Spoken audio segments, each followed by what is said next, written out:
I need to push it.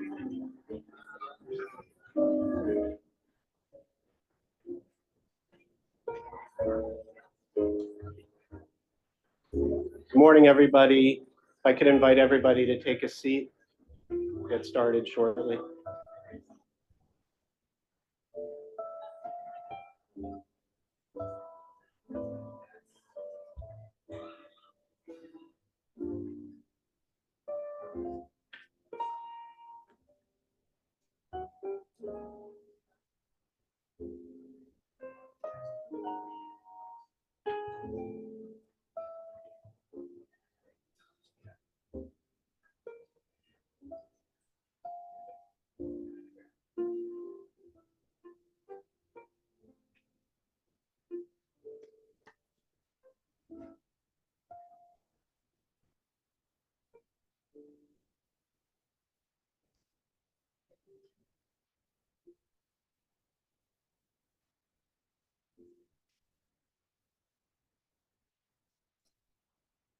Good morning, everybody.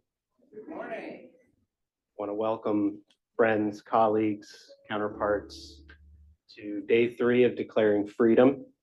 It's an exciting day. I'm Jason Mancini, Executive Director of Kinetic Humanities, Vice Chair of the State Semi-Quincentennial Commission, and as of 6:30 this morning, your replacement MC. We're running a few minutes behind, so I don't want to take too long here in introductions, but we're very grateful to have Governor Ned Lamont, who has committed Connecticut through Executive Order 22-2 to commemorating the semi-quincentennial of the United States Declaration of Independence. He's been our champion, our cheerleader, and I'm delighted to welcome Governor Ned Lamont.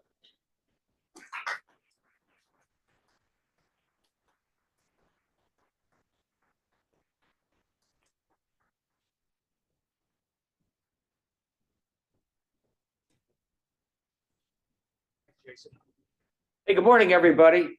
Good morning. Really nice to be back.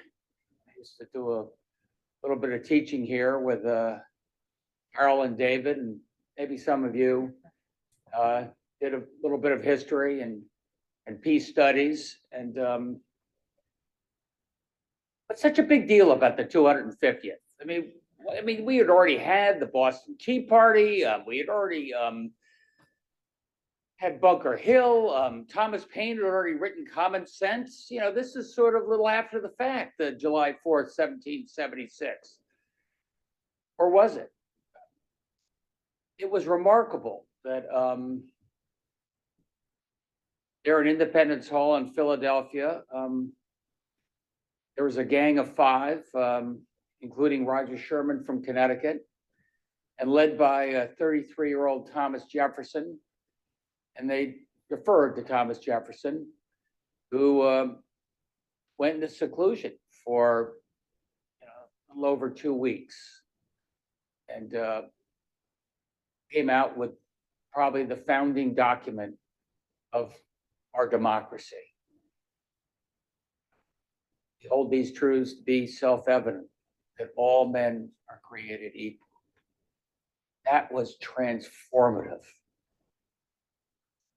Endowed by our Creator with unalienable rights, life and liberty, and the pursuit of happiness. Jefferson had tried for pursuit of property, but that seemed a little materialistic, so they went with pursuit of happiness. And Connecticut was front and center during the founding of our democracy, and that's what Denise and Jason and all of you have got to bring to life for people in this state.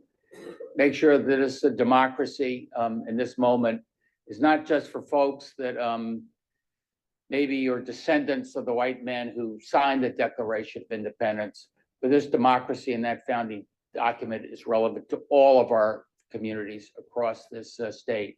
And our job is to make history and to make this 250th anniversary relevant, interesting, fun, and meaningful for the people of Connecticut. And that's our job. And Connecticut was the cradle of democracy. We were front and center. I'm interested in the intellectual history as well. I mean, you've got the Declaration of Independence, but there was a woman, Hannah Ben Swanson. She was the publisher of the Hartford Courant. Everybody thinks of women in the Revolution, Betsy Ross, somewhat a flag. She was the publisher of the Hartford Courant, the longest continuing published newspaper in America, and the leading voice of patriot ideals during that time. And she had inherited this from her husband. And soon thereafter, 1777, I think, probably some loyalist types burnt down the mill where they made the paper for the Hartford Courant, burn it down. And that was the end of ideas reflected in the revolution? No, not at all. She came back, she started publishing the Hartford Courant again on wrapping paper until the state could come together and get another mill rebuilt. We have sort of a storied history and a mixed history in our different roles here.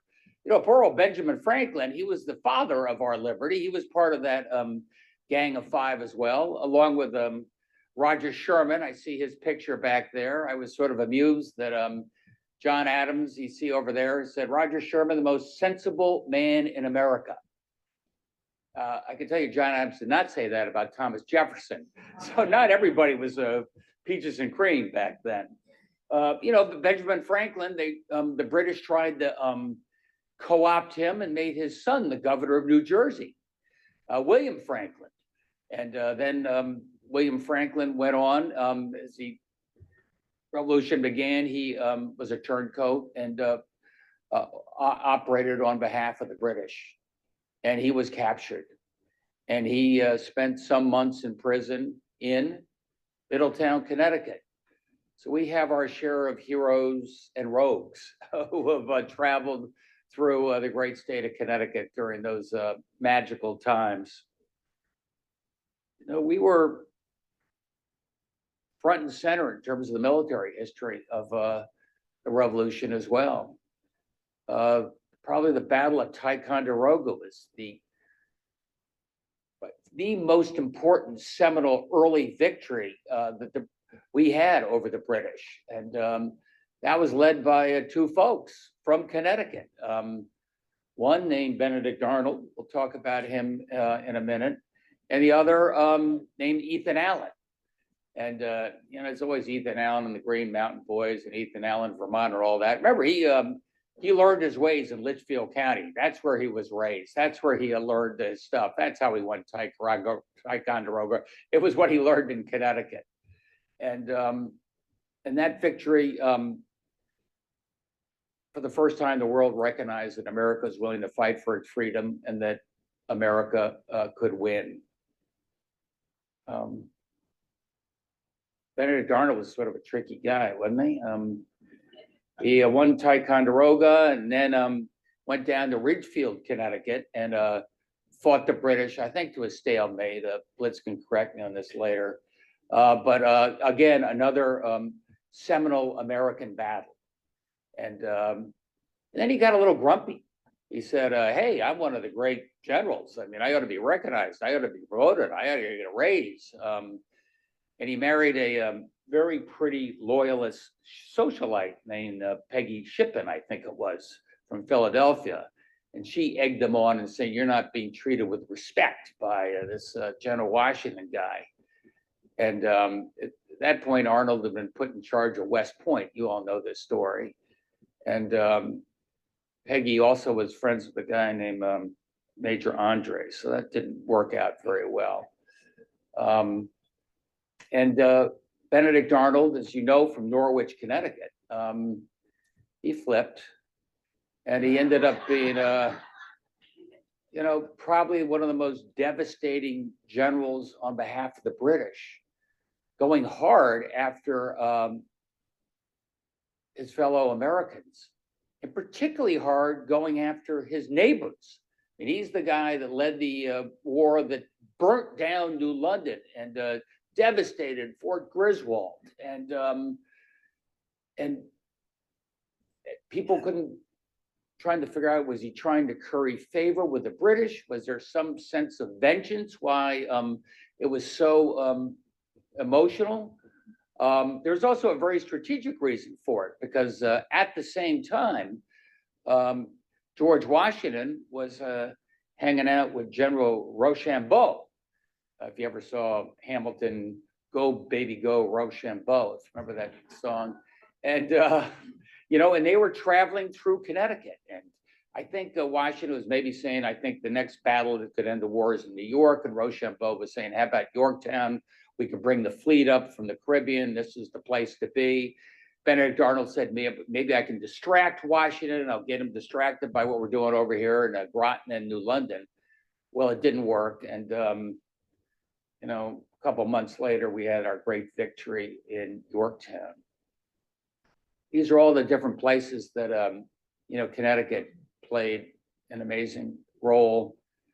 In all of Connecticut played an amazing role. There was an African-American there at Fort Griswold. I think his name was James Freeman.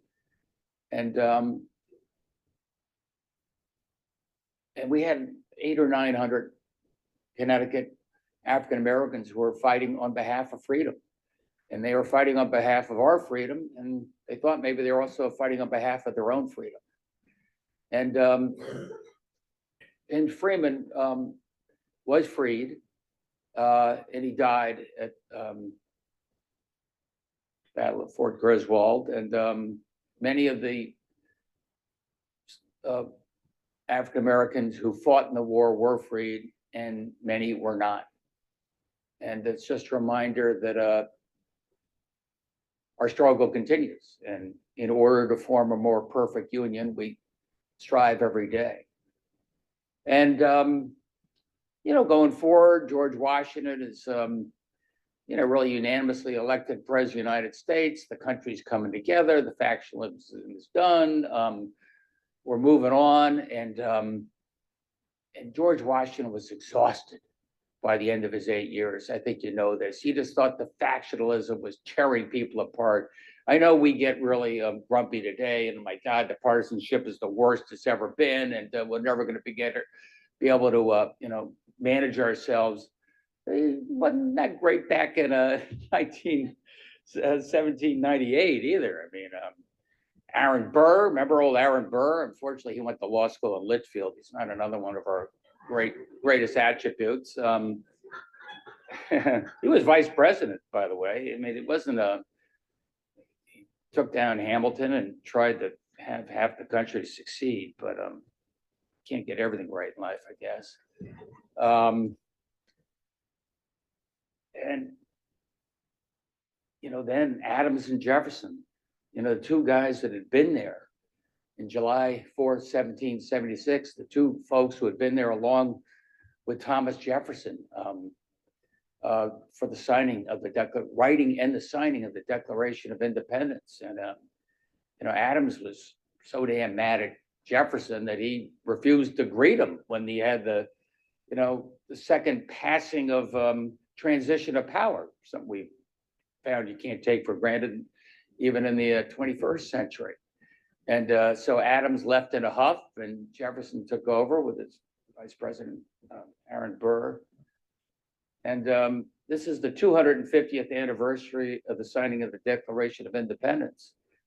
It's worth noting it's also the 200th anniversary of the deaths of Adams and Jefferson. Quite remarkable, isn't it? July 4th, 1826. Jefferson was 83, Adams was 90. Adams says Jefferson, he still lives. They didn't know that they had both died at the same time. And like a lot of things, time heals a lot of wounds, and they had learned to get along. And this is just some of the extraordinary history that makes Connecticut very special in the founding of this great democracy. And I just urge each and every one of you, and I know Denise is doing this in her role, leading the 250th, I think is a great role for her and for all of us.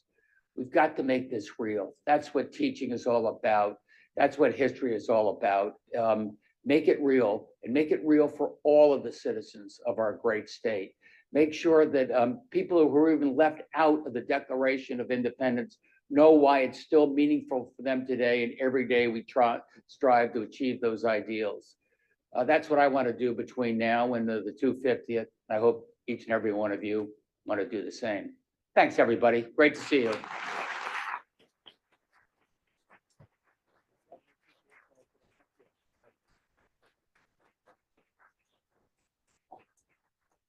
Thanks, Governor Lamont. This is wonderful opening comments to begin our day. And it is indeed an important moment here in Connecticut and in the country. This is a once, maybe twice in a lifetime moment to commemorate the signing, a major anniversary of the signing of the Declaration of Independence. At a time when the nation is so divided, bringing together Connecticut residents from all different backgrounds is of the utmost importance at this time. And the 250th of the founding of our nation is exciting. Many of us remember the bicentennial. I was 4, by the way.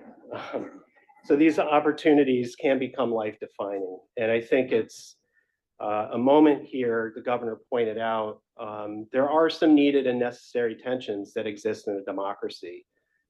That's what we're experiencing. We have to find a way to reconcile those tensions in our ways and through the democratic processes set forth by our predecessors. So Connecticut's role in civics and voter rights and the ideals of democracy is undeniable. Connecticutans have been on the vanguard of thought leadership since the 18th century, actually even earlier. People in Connecticut regularly return to discuss the relationship between people and their government, whether through the fundamental orders in the 17th century, the Constitutional Convention of 1787, the Connecticut Compromise, the state's constitutions of 1818 and 1965. These are all an ongoing negotiation of our relationship around representative government and the role and rights of people. So I just want to talk briefly about the origins of the commission. I think Denise and I have 2 different perspectives on this that come together.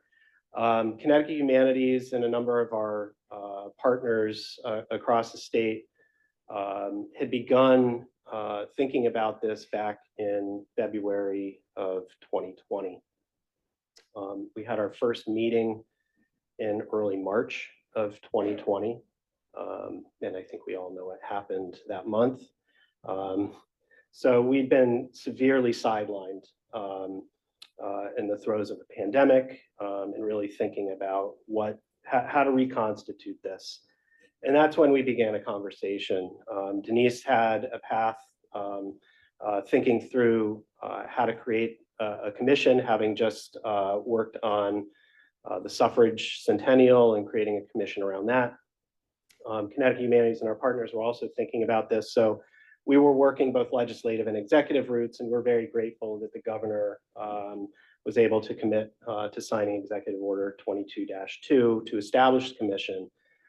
So there are a number of government agencies represented, but also quite a few of our cultural leaders that have begun to bring to bear the goals of the commission.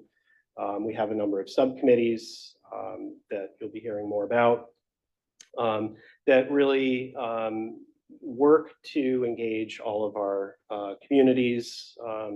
We now have a project manager, Cindy Tolosa, who is behind the scenes over there and probably literally can't see her. But she's been really doing amazing work in bringing all of this work together on our behalf and collaborating to make this event today as meaningful as possible. So where we're going, this is indeed a grassroots effort. We want to encourage all of you and your organizations that are present here today to really commemorate this moment in your own way. We are here as shepherds, if you will, to provide guidance and leadership and support to help you to make the most of this. We want to encourage everybody to be involved as locally as possible, to be as inclusive as possible, and make it as relevant as possible to your own communities. Our hope and our challenge is so that we can see beyond this moment, this anniversary. The signing of the Declaration of Independence is one thing, but constituting a nation is entirely another. And so while all of these events are sort of circulating around July 4th, 2026, and we're moving in that direction, in just over 2 years we'll be there. I also want to give a nod to the fact that the events of history and the people of Connecticut have engaged these histories for many years afterwards. The entire run of the American Revolution and constituting this nation and Connecticut's role in that story is part of where we need to continue to acknowledge what our ancestors contributed to. And I think that comes with some very real tensions. Establishing a Declaration of Independence in a nation didn't come without the consequences of empire and the impact on indigenous people and African people and the people who have since become citizens of this nation through various means. And I don't want to diminish the impact that that has had, but the ideals set forth in the ongoing dialogues around what constitutes an American and who is an American, those conversations are ongoing. I've had some very interesting conversations recently with a Cambodian American filmmaker and the story of his father and immigrating to the United States, and why, and how powerful that story is to wanting to be here in spite of everything that happened in his life. The stories are everywhere, and we need to uplift them as much as we do the stories of 1776. So our vision, we want every resident of Connecticut to see themselves in this commemoration, and the commission is committed to providing guidance for how to make this inclusive to all people in Connecticut and accessible to anybody who wants to participate. Access is key for us. That is one universal goal of the commission, so that residents of Connecticut can experience any of the events, any of the places, and the histories of this story. And although this anniversary begins with the signing of the Declaration of Independence on July 4th, 1776, we want to commemorate the 250th to go beyond that, as I mentioned, reflecting on the last 250 years of history and also thinking about the next 250 years. Where do we want to be? Where do we want our children, our grandchildren, our great-grandchildren to be? So in order to go beyond 1776, we want people to connect with the 4 themes that the commission has developed. And this has really been through the guidance and support of the American Association of State and Local History. There are some field guides I believe many of you have in your hands now. This has been groundbreaking and important for our work. This is a national organization that is thinking big about this, but also focused on the relevance of this moment. So the 4 themes, we want to use this as an opportunity to tell inclusive stories. That's the first theme, seeking out those stories that have been excluded from the narrative of America, elevating them to join the stories that we all have found in our history books and have been taught in our classrooms. Second is the opportunity to reflect on the power of place.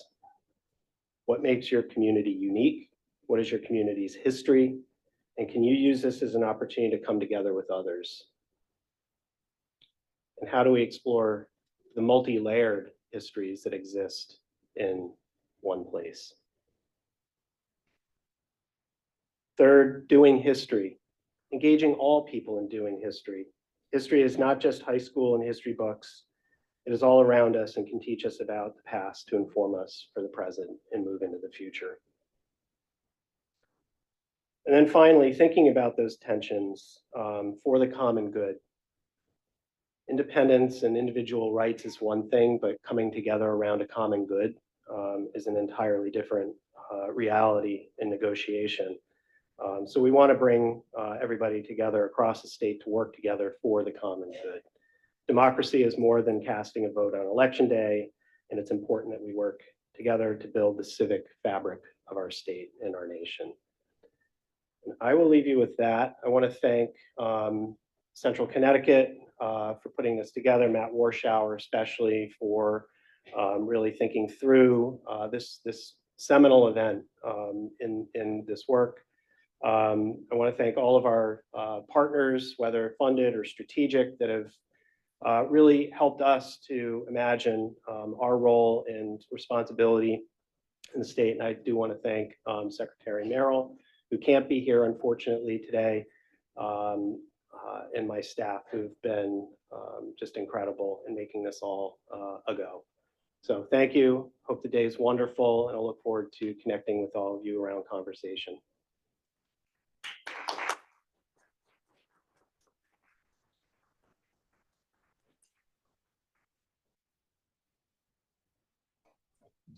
Good morning, everybody. Good morning. How's everybody doing today?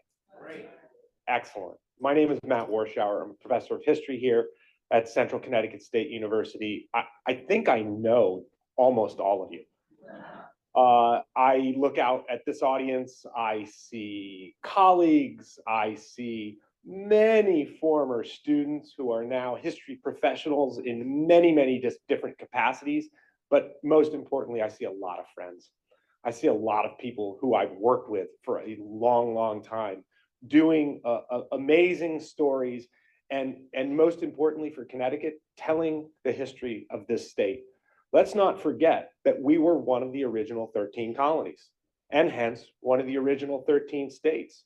We stood at, the main point of this revolution and the Declaration of Independence that we are now focused on commemorating.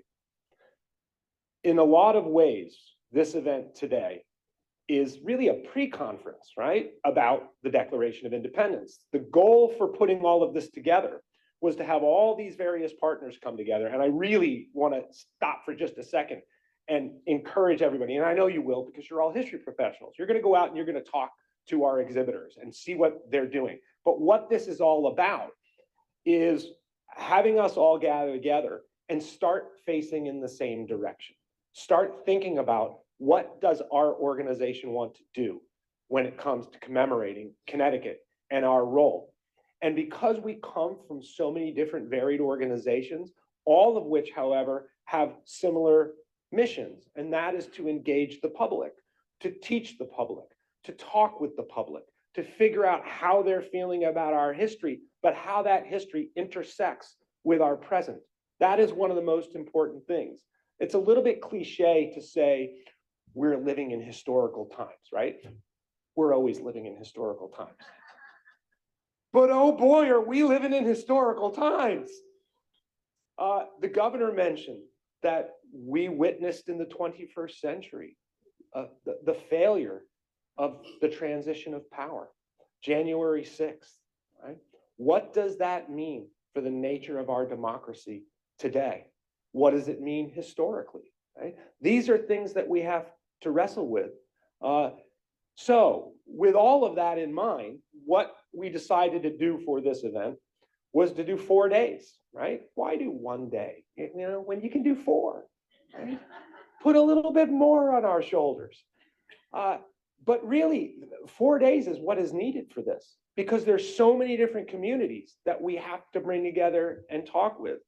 And I think, though you folks are all important, the kids, it's the next generation that's coming forward, the ones that we worry about, the ones that missed so much because of COVID, the ones that we are leaving a world to that is filled with difficulties. So I'm the vice president of the Connecticut Council for Social Studies. The president of the organization, Tony Roy, is one of my undergraduates from many moons ago. He met his wife here at Central. And then he came back and did his master's with me. And so Tony and I go back a really, really long way. And when he was president, he asked me, could you help me and serve as vice president? I said, that's not a problem, but don't expect me to call you sir. And Tony and I work beautifully together. We appreciate one another. We respect one another. We love one another. And so we got this idea for declaring Freedom Conference, and we invited 250 high school kids from urban, rural, suburban districts from every single congressional district in the state of Connecticut. They came here over the last 2 days, and we discussed the Declaration of Independence. We asked them some very simple questions. What is freedom?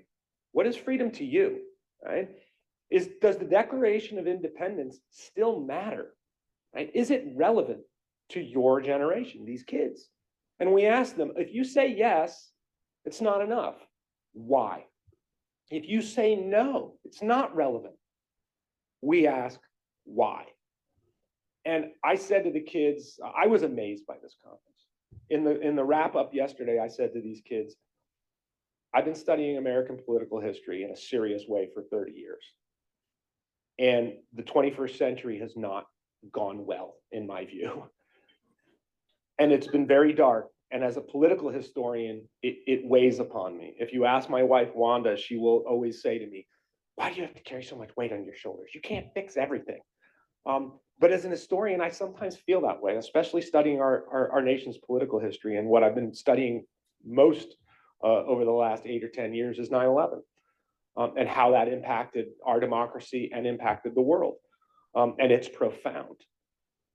And I said to these kids yesterday, I told them I've been studying this for a long time. And I said, you gave a gift over the last 2 days to an old man. I said, because you showed me that you have something to say and that you are our future. And we talk about the Declaration of Independence, and we recognize that America has a paradox. Right? We've always been a paradoxical nation. We espouse these founding ideals, and then we don't live up to them the way that we necessarily should. And there's lots of reasons for that, right? Culture and societies, we evolve, we change, we embrace, we don't embrace. These kids that are coming up in this generation right now, what I refer to as the 9/11 generation, not Gen Z. I don't know what Gen Z is. I don't know how you define it, but I will tell you that this tail end of the 9/11 generation, they have something to say. And I believe, perhaps more than any generation in this nation's history, they are the true adherents and the true voice of the meaning of the Declaration of Independence, right? So what we do for this commemoration matters in huge, huge ways, right? How we come together to organize and to collaborate, and the message that we engage and how we engage with these students, to not simply talk at them and to present at them, but to talk with them and to present with them. That's the key to this commemorations, and commemorations matter. They're not merely celebrations. They are reflections. They provide us an opportunity in a moment in time to look backwards and determine, what have we done right? What haven't we done right? How can we do better? That's what this commemoration is about. And so I will leave you with two things. One, rise to this occasion. Rise to this occasion and do something great. Right? Number two, I want you to see what I saw over the last 2 days. So now I get to go. Roll tape.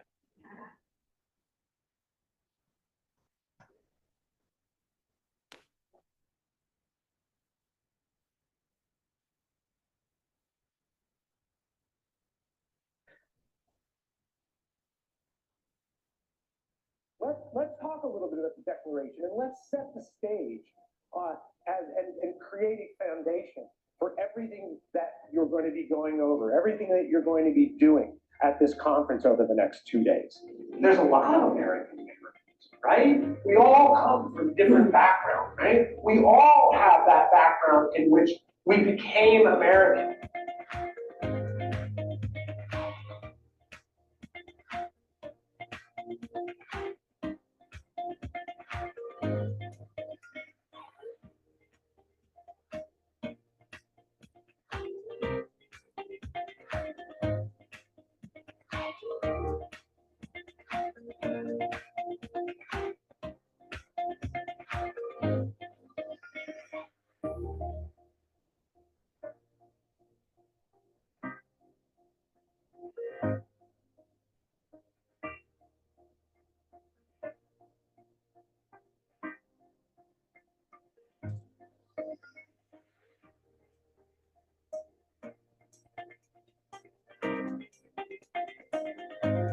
the people who set this program up for all of us to just attend here and learn so much about the Declaration of Independence and about different people's opinions about certain topics. It was really nice and enjoyable, and I honestly recommend it for anybody who thinks about doing this. My favorite part has been really talking about the different kinds of concepts that really play into the American society and our democracy, and how they all interlink and how they all kind of mingle together to create what we see now as America.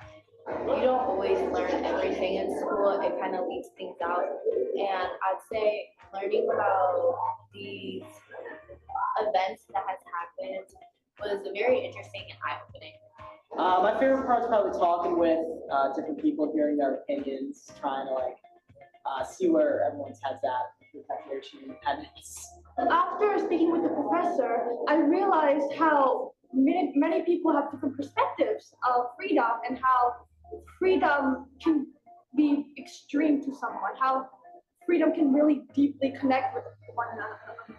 I learned a lot more than I learned in a history class. I got to experience a lot more with my peers, people who think differently from me, people who think differently.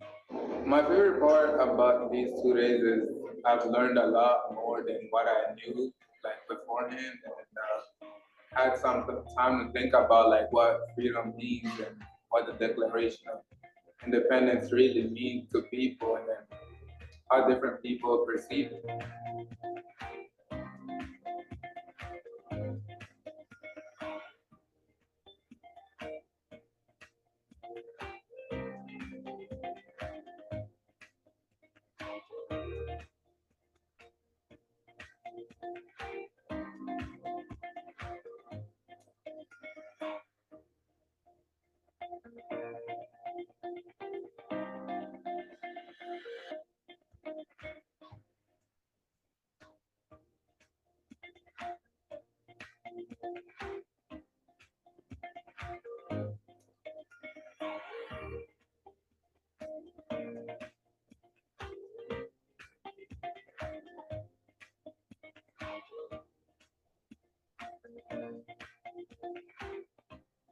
Yeah, both typically elected leaders. We ostensibly stand for democracy and the freedom to elect your own representatives. But when it goes against our interests, we haven't always been committed to that ideal. Areas that are populated by a lot of minorities are typically underfunded by the government, which results in poor education and lesser opportunities when it comes to the real world. I think that a trend here where we're talking about is instances that the government went against their own ideals.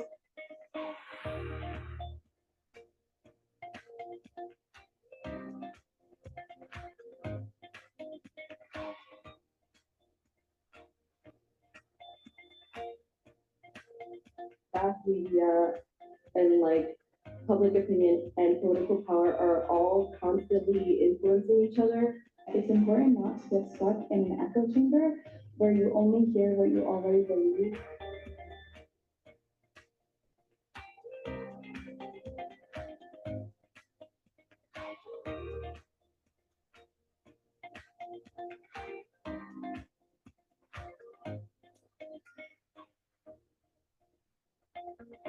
In the Constitution, it says, for life, liberty, and the pursuit of happiness, and overturning Roe v. Wade gave states power to decide how they should regulate abortions and medical care, and that is taking away liberty.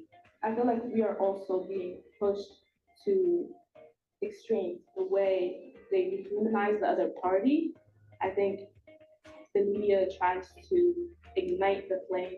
So one of the quotes I found that was very profound in our reading was that American freedom has often been defined by its limits. Also talked about what it means to practice freedom. And so that's a topic that's completely intertwined with what he was talking about, which is the limitations of freedom. We do have the freedom of speech, but when your freedom impacts another's freedom, that's when there should be repercussions. I think that liberty and land kind of both tie into your identity. If you don't have liberty, you will not be able to have the freedom to choose your own identity. And I feel like having the liberty to be yourself, no matter where you are, whoever you are, I feel like that's really important. For everyone to have equal opportunities, so even though we don't look the same, our bodies don't feel the same, I think we should all have equal opportunities, because why does what we look like and how our body is define what job we get and how we're treated? It also goes off the person's feelings, so if someone doesn't feel treated equally, they might go out that and then they won't be treated. And it connects to the idea of equity versus equality, that we give each other different things to make it equal, but not necessarily equality.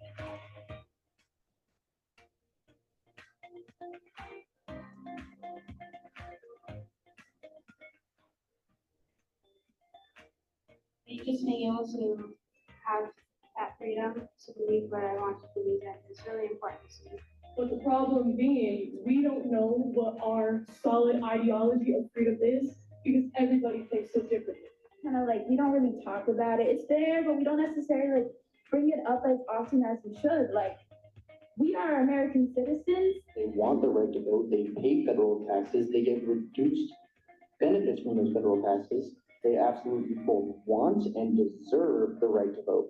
Person in law should be a person who has those rights, basically just a citizen. In order to have equality, we would have to tear down these systems that have been there for years. And that is simply hard to do. And, you know, I don't think we'll ever get to a point where we can do that, but I think we can work and make our systems better. Thank you.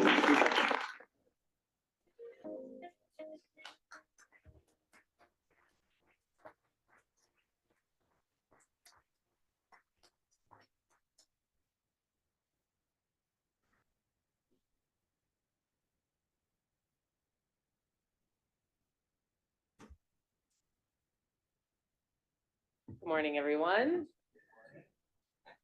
It's so great to see such a nice full room. I'm Amherst Williams. I'm the Executive Director of the Connecticut League of Museums, and I also serve as a commissioner on the state's 250th Commission, where I'm chair of the Community and Organizational Engagement Subcommittee. I'm here to just say a few words about tomorrow, the last day, but I think of declaring freedom.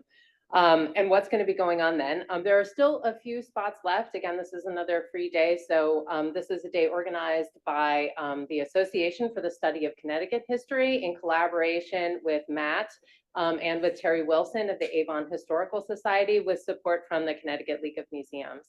And what we'll be doing tomorrow is sort of taking the conversations from today, regardless of people were here or not, thinking through some of the themes of the commission and trying to build some relationships. I know that many relationships will come out of the conversations that we all have today.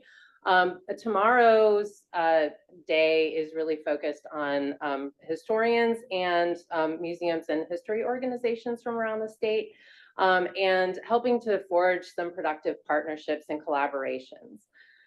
One of the things we often talk about in our commission meetings is sort of what is the legacy that we want to leave behind? What do we want the 250th in Connecticut to have achieved in the years to come? And when we look on back on this, what is it that we want to do? And I think of these 4 days as building the foundations for what that legacy is going to be. So just to say a little bit about what's on the program tomorrow, in addition to having some report outs from the previous days of the conference and some orientation to the commission's work, we have a talk by Jeffers Lennox from Wesleyan University, reflecting on lessons from Canada's 150th anniversary and the lessons that can bring to us as we're thinking about celebrating the 250th and commemorating the 250th here in the United States and in Connecticut. We'll be having some facilitated breakout sessions in the afternoon, and we're really fortunate to have some folks from the Black Narratives Committee of the Connecticut Freedom Trail sharing some of the work that they have been doing to center Black and Brown narratives at all Connecticut Freedom Trail sites. And we'll have some breakout sessions and some opportunity for folks to report back to the group. And then there is a capstone performance at the end of the day, as well as some talking about next steps. So if you are available tomorrow and interested in coming, I believe there are a few spots left. You can sign up on the ASH website. There's an Eventbrite link. And I'm really excited to be with all of you today and tomorrow with both those league and commissioner hats on, as well as a Connecticut resident. So without further ado, I'm going to hand things over to Cindy Tolosa, who's going to talk a little bit more about the commission's resources. And let's give a big round of applause to Cindy, who did so much to plan today.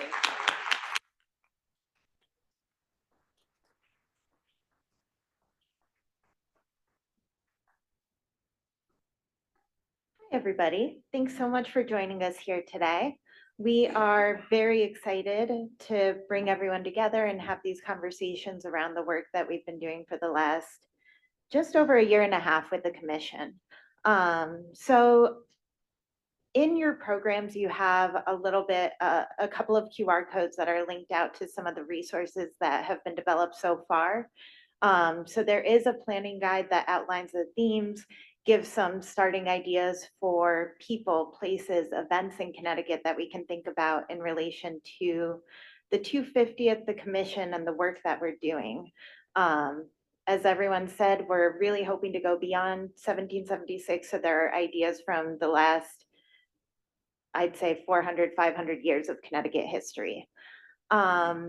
We also have a database that we're using to start to bring together resources from all different areas within the state. So pulling together things from Connecticut Collections, the Connecticut Digital Archive, and some of the other areas that we have. So you can check that out. It is going to keep expanding over the years. There are outlined on the website are also ways to add your resources, so that we're hoping to bring everything together in one place so that when teachers, students, researchers are looking for materials for any topic related to Connecticut history, they'll be able to look once and be linked out to all the different things that people have on their websites and are willing to share.